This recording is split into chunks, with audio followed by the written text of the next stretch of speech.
Hi అండి, welcome to phases kitchen. ఈరోజు వీడియోలో ఇన్స్టెంట్ దోశ ఏ విధంగా తయారు చేయాలో మీకు చూపించబోతున్నాను.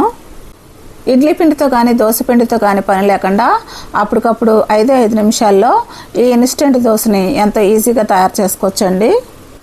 ఈ ఇన్స్టెంట్ దోశని ఇంట్లో ఉండే వస్తువులతోనే ఎంతో ఈజీగా తయారు చేసుకోవచ్చండి. మరి ఈ ఇన్స్టెంట్ దోశని ఏ విధంగా తయారు చేయాలో దీని ప్రాసెస్ ఏంటి వీడియోలోకి వెళ్ళి చూసేయండి. ముందుగా ఒక మిక్సీ జార్ తీసుకొని ఈ మిక్సీ జార్లో అరకప్పు వరకు టమాటో ముక్కలు వేసుకోవాలి. దీనిలో అరకప్పు వరకు బంగాళదుంప ముక్కలు వేసుకోవాలి. దీనిలో 2 ఎండుమిర్చిని తుంచి వేసుకోవాలి. 1/2 టీ స్పూన్ జీలకర్ర వేసుకోవాలి. 1/2 కప్పు వరకు వాటర్ వేసుకోవాలి. ఇప్పుడు ఈ మిక్సీ జార్ మీద మూత పెట్టుకొని వీటిని అన్నింటినీ కూడా మెత్తగా మిక్సీ పట్టుకోవాలి. ఈ విధంగా మెత్తగా మిక్సీ పట్టుకున్న దీంట్లో అరకప్పు బియ్యం పిండి వేసుకోవాలి. అరకప్పు శనగపిండి వేసుకోవాలి. 1/2 కప్పు ఉప్మా రవ్వ వేసుకోవాలి. దీన్నే సెమోలినా సూజీ అని కూడా అంటారండి. ఇప్పుడు దీంట్లో 1/2 కప్పు వరకు పెరుగు వేసుకోవాలి. అరకప్పు వరకు వాటర్ వేసుకోవాలి.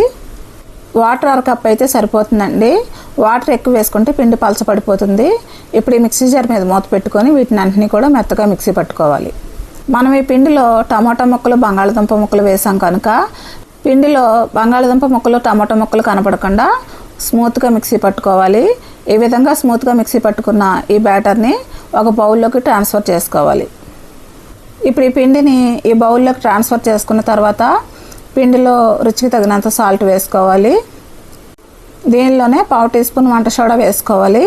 ఇప్పుడు వీటిని అన్నింటినీ కూడా మొత్తం మిక్స్ అయ్యేటట్టు ఒకసారి బాగా కలుపుకోవాలి. ఈ ఇన్స్టెంట్ దోశ పిండి మరీ గట్టిగా కాకుండా మరీ పల్చగా కాకుండా ఈ కన్సిస్టెన్సీలో ఉండాలండి. ఈ ఇన్స్టెంట్ దోశ బ్యాటర్ కన్సిస్టెన్సీ ఈ విధంగా ఉంటే సరిపోతుందండి. ఇప్పుడు ఈ పిండిని పక్కన పెట్టుకొని స్టవ్ మీద ఒక ప్యాన్ పెట్టుకోవాలి. ఇప్పుడు ఈ ప్యాన్ మీద కొంచెం వాటర్ చల్లుకొని ఒక టిష్యూ పేపర్తో కానీ క్లాత్తో కానీ ఈ వాటర్ని తుడిచేసుకొని ఇప్పుడు మనం రెడీ చేసుకున్న ఈ పిండిని 2 గరిటెల వరకు వేసుకొని పల్చగా స్ప్రెడ్ చేసుకోవాలి. ఇప్పుడు ఈ దోశని ఈ విధంగా పల్చగా స్ప్రెడ్ చేసుకున్న తర్వాత ఈ దోశ మీద 1 టీ స్పూన్ ఆయిల్ వేసుకోవాలి. ఇప్పుడు ఈ దోశని 2 నిమిషాలు మీడియం ఫ్లేమ్లో కుక్ చేసుకోవాలి. ఈ దోశ 2 నిమిషాలు మీడియం ఫ్లేమ్లో కుక్ చేసుకున్న తర్వాత రెండో వైపు తిప్పుకోవాలి. ఇప్పుడు రెండో వైపు కూడా 1 టీ స్పూన్ ఆయిల్ వేసుకోవాలి. ఇప్పుడు ఈ దోశని రెండో వైపు కూడా 2 నిమిషాలు మీడియం ఫ్లేమ్లో కుక్ చేసుకోవాలి. ఈ దోశని రెండు వైపులో కూడా మంచి కలర్ వచ్చేంత వరకు కుక్ చేసుకొని ఒక ప్లేట్లోకి తీసేసుకోవడమేనండి. ఇదే విధంగా మిగిలి ఉన్న పిండిని కూడా దోశల్లాగా వేసుకొని రెండు వైపులా కూడా మంచి కలర్ వచ్చేంత వరకు మీడియం ఫ్లేమ్లో కుక్ చేసుకోవాలి. ఇప్పుడు ఈ దోశను కూడా రెండు వైపులా మంచి కలర్ వచ్చేంత వరకు మీడియం ఫ్లేమ్లో కుక్ చేసుకోవాలండి. ఇప్పుడు ఈ దోశ కూడా మంచి కలర్లోకి వచ్చి బాగా కుక్ అయిందండి. ఈ దోశను కూడా తీసేసుకొని ఒక ప్లేట్లోకి పెట్టేసుకుందాం. అంతేనండి, ఇన్స్టెంట్ దోశలు రెడీ అయిపోయినాయి.